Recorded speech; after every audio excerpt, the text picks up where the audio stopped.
අද හෙට එයි කිය කිය මග බලා මම හැමදාමත් රැහිනෙන් දකිනවා නුඹව.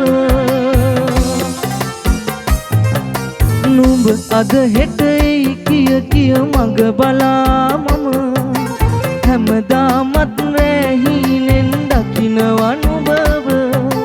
කුංචි පුතේ හිස අතගා ඇදුවත් නුඹව ඇස් දෙක පිය වෙන්නට පෙර එන්න අද හෙට.